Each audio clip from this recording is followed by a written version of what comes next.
Wherever you go, whatever you do, throw a little at it. Omax, Vest and Briefs. And each and every time, Honorable Home Minister cannot come here and discuss. So why our NDA state president, state leader, Mr. EPS, went and discussed with him. Even Home Minister had come many times here. Yeah. This is not at all an issue. Whichever is our convenience, we are meeting. So it is not at all an issue. And moreover, they are in the ruling government. And so... தேசிய ஜனநாயக கூட்டணியில் யாருக்கு எத்தனை தொகுதிகள் என பிரிக்கப்பட்டுள்ளது, இது குறித்து விரிவான தகவலை தெரிவிப்பதற்காக தலைமை செய்தியாளர் விக்னேஷ் இணைப்பிலுள்ளார். விக்னேஷ், மேற்கண்ட செய்தி குறித்து விரிவான தகவலை பகிருங்கள். வணக்கம். தமிழகத்தில் அதிமுக தலைமையிலான தேசிய ஜனநாயக கூட்டணியில் பாரதிய ஜனதா கட்சிக்கு 27 தொகுதிகளும், பாட்டாளி மக்கள் கட்சிக்கு 18 தொகுதிகளும், அம்மா மக்கள் முன்னேற்ற கழகத்திற்கு 11 தொகுதிகளும் ஒதுக்கப்பட்டிருக்கிறது. அந்தந்த கட்சியை சார்ந்த தலைவர்கள் முன்னிலையில் அதிமுக பொதுச் செயலாளர் எடப்பாடி பழனிசாமி முன்னிலையிலும் இந்த உடன்படிக்கை ஒப்பந்தம் என்பது கையெழுத்தாகி இருக்கிறது. இந்த கூட்டணியில் மேலும் பல கட்சிகள் வளர்ப்பதாகவும் அந்த கட்சிகளோடு கூட்டணி உடன்படிக்கை ஒப்பந்தம் விரைவில் கையெழுத்தாகும் என எடப்பாடி பழனிசாமி தெரிவித்திருக்கிறார். சற்று நேரத்திற்கு முன்பாக இந்த கையெழுத்தான உடன்படிக்கை ஒப்பந்தத்திற்கு பிறகு கூட்டாக செய்தியாளர்களை சந்தித்து பேசிய தேசிய ஜனநாயக கூட்டணி கட்சியினுடைய தலைவர்கள், நாங்கள் டெல்லிக்கு சென்றாலே திமுகவிற்கு மிகுந்த பயத்தை ஏற்படுத்துவதாகவும், தோல்வி பயம் திமுக கண்ணு வெட்ட வெளிச்சமாக தெரிவதாகவும் ஒரு விமர்சனத்தை முன்வைத்திருக்கிறார்கள். தமிழகத்தில் மொத்தமாக இருக்கக்கூடிய 234 தொகுதிகளில் குறைந்தபட்சமாக 210 தொகுதிகளில் நிச்சயம் தேசிய ஜனநாயக கூட்டணி கட்சி சார்பில் போட்டியிடக்கூடிய வேட்பாளர்கள் வெற்றி பெறுவார்கள் என்ற ஒரு திட்டவட்டமான அறிவிப்பை எடப்பாடி பழனிசாமியும் தேசிய ஜனநாயக கூட்டணியில் அங்கம் வகிக்கக்கூடிய கூட்டணி கட்சி தலைவர்களும் உறுதிபட தெரிவித்திருக்கிறார்கள்.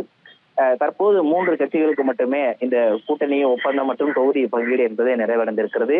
மொத்தமாக இருக்கக்கூடிய 234 தொகுதிகளில் பாஜக, அம்மா மக்கள் முன்னேற்ற கழகம், பாட்டாளி மக்கள் கட்சி என இந்த 3 கட்சிகளுக்கும் சேர்த்து மொத்தமாக 56 தொகுதிகள் அதிமுக கூட்டணியிலிருந்து ஒதுக்கீடு செய்யப்பட்டிருக்கிறது. தினமும் இந்திய ஜனநாயக கட்சி, தமிழ் மாநில காங்கிரஸ் கட்சி, புதிய நீதி கட்சி, புரட்சி பாரதம் கட்சி உள்ளிட்ட பல்வேறு கட்சிகள் தேசிய ஜனநாயக கூட்டணியில் அங்கமாக வகித்திருக்கின்றன. அதற்கான தேர்தல் பணிகளையும் தீவிரமாக களப்பணியாற்றிக் கொண்டிருக்கின்றன. அவர்களுக்கான கூட்டணி பேச்சுவார்த்தை மற்றும் தொகுதி பங்கீடு ஒப்பந்தம் என்பது இன்று இரவுக்குள்ளாக கையெழுத்தாகும் என்ற ஒரு நம்பிக்கையை கட்சியினுடைய தலைவர்களுக்கும் நிர்வாகிகளுக்கும் எடப்பாடி பழனிசாமி கொடுத்திருக்கிறார். அதிமுக தலைமை அலுவலகத்தில் இந்த கூட்டணி உடன்படிக்கை நடந்த அதே நேரத்தில் திமுக மீதான விமர்சனமும் இந்த கட்சி தலைவர்கள் சார்பில் முன்னிலை வைக்கப்பட்டது. குறிப்பாக கடந்த பிப்ரவரி மாதம் 22ஆம் தேதி திமுக தலைமை தன்னுடைய தோழமை கட்சிகளோடு கூட்டணி பேச்சுவார்த்தையை தொடங்கியது. 1ஆம் கட்டம், 2ஆம் கட்டம், 3ஆம் கட்டம், 4ஆம் கட்டம் என இந்த கட்டங்கள் நீண்டு கொண்டே போகிறதே தவிர அந்த கட்சிகளுடனான ஒருமித்த கருத்து தற்போது வரை ஏற்படாத காரணத்தினாலும், சுமூகமாக முடிவு எட்டப்படாத காரணத்தினாலும் இந்த கூட்டணி பேச்சுவார்த்தை என்பது இழுபறியாகி கொண்டிருப்பதாக எடப்பாடி பழனிசாமி விமர்சனம் செய்திருக்கிறார். 20 நாட்களுக்கு மேலாகவும் திமுக தன்னுடைய கூட்டணி பேச்சுவார்த்தையை நடத்தினாலும் கூட எந்த ஒரு முடிவையும் எடுக்க முடியாத சூழலில் அதிமுக தலைமையிலான தேசிய ஜனநாயக கூட்டணி ஒரே நாளில் 56 தொகுதிகளை ஒதுக்கீடு செய்வதற்கான புரிந்துணர்வு ஒப்பந்தத்தை கையெழுத்திட்டிருப்பதாக எடப்பாடி பழனிசாமி பெருமிதமாக பேசியிருக்கிறார். தமிழகத்தில் மொத்தமாக இருக்கக்கூடிய 234 தொகுதிகளில் 210 தொகுதிகளில் தேசிய ஜனநாயக கூட்டணி கட்சி சார்பில் போட்டியிடக்கூடிய வேட்பாளர்கள் வெற்றி பெறுவது நிச்சயம் எனவும் எடப்பாடி பழனிசாமி தெரிவித்திருக்கிறார். 9 ஆண்டுகளுக்கு பிறகு அம்மா மக்கள் முன்னேற்ற கழகத்துடைய பொதுச் செயலாளர் டிடிவி தினகரன் மீண்டும் அதிமுக தலைமை அலுவலகத்திற்கு வருகை தந்திருக்கிறார்.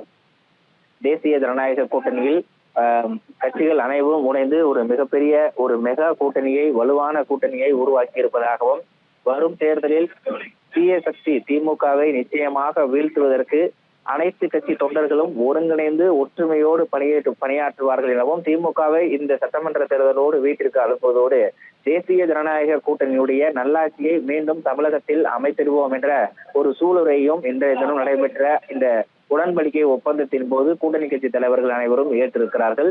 இன்னமும் தமிழ் மாநில காங்கிரஸ் கட்சி, ஐஜேகே, புதிய நீதி கட்சி, புரட்சி பாரதம் உள்ளிட்ட ஒரு சில கட்சிகள் தொகுதி பங்கீடு தொடர்பான பேச்சுவார்த்தை நீடித்துக் கொண்டிருக்கிறது. இன்று இரவுக்குள்ளாக அவர்களுக்கும் அந்த தொகுதிகளை ஒதுக்கீடு செய்து குறைந்தபட்சமாக 165 முதல் 170 தொகுதிகளில் அதிமுக போட்டியிடுவதற்கு முடிவெடுத்திருக்கிறது. அதோடு சிறிய கட்சிகளை இரட்டை இலை சின்னத்தில் போட்டியிடும் பட்சத்தில் குறைந்தபட்சமாக 175 தொகுதிகளில் இரட்டை இலை சின்னம் களமிறங்கும் என்ற ஒரு தகவலையும் அதிமுக தலைவர்கள் தெரிவித்திருக்கிறார்கள். தகவலுக்கு நன்றி விக்னேஷ்.